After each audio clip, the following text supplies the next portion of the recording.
Autre animé qui s'intitule Le de Watarikan est sur le point de s'effondrer. Voilà de quoi est fait le titre. Oui, c'est comme ça qu'il s'appelle. Hein. Il y a des étoiles, donc je sais pas à la place de ces étoiles quel mot on peut mettre. Alors qu'est-ce que j'en ai pensé de cette série? Cette série-là également une grosse déception. Alors déjà ça partit quand même un peu moins bien que le précédent parce que le premier épisode, sincèrement, je l'avais trouvé déjà mitigé. Hein. On va suivre qui? On va tout simplement suivre Naoken. Naoken, c'est quoi? C'est un petit garçon qui est en crush total sur sa petite sœur. En gros, il lui passe tous ses caprices. Hein. Sa petite sœur lui demande à manger, il lui donne. Sa petite sœur lui demande ça, il lui donne.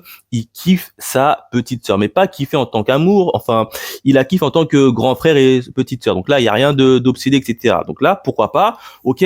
Un jour, il va revoir notamment sa copine d'enfance, hein, son amie d'enfance, qui refait son apparition un peu dans sa vie. Et là, on apprend très vite qu'en fait, sa copine d'enfance, elle est stalkeuse et elle a fait un truc très méchant à Naoken, et du coup Naoken ne veut absolument plus lui parler. Donc voilà à peu près le speech de départ. Personnellement, premier épisode, je l'ai vu, c'était très mitigé. Je me suis dit tiens, il y a une stalkeuse qui va suivre Naoken partout où il va. Et Naoken il fuit quelque chose, et au fur et à mesure on va essayer d'apprendre pourquoi est-ce que Naoken il fuit. Et ben cette évidemment personne là.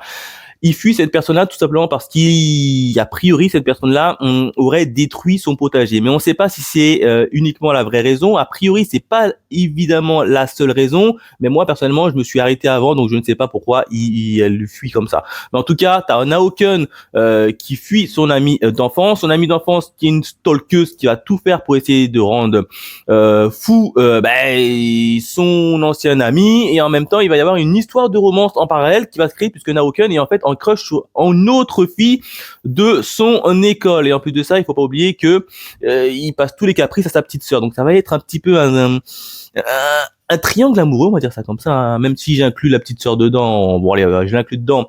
Ça va être un peu un triangle amoureux où t'as la stalkeuse qui va courir derrière Naoken, mais Naoken kiffe une autre fille, mais en même temps il peut pas dire non à sa petite sœur. Donc c'est un peu chelou, un peu bizarre, et tout va tourner un peu autour de ce comique-là. Personnellement, j'ai pas trop accroché à l'univers, hein. J'ai vraiment pas trop accroché à l'univers. Je sais pas pourquoi, mais alors l'anime serait peut-être en français, j'aurais peut-être mieux accroché, mais là peut-être c'est une manque de VF. Encore une fois, les animés de romans, je préfère les regarder en version en française. Mais là, franchement, j'ai pas trop kiffé, j'ai pas trop tout simplement accroché à l'œuvre. Niveau animation, ça le faisait, c'était cool, mais sympa. Alors pour rappel, pour moi, j'ai stoppé quand même cette série à l'épisode 5. Donc je vais quand même laisser pas mal de chance.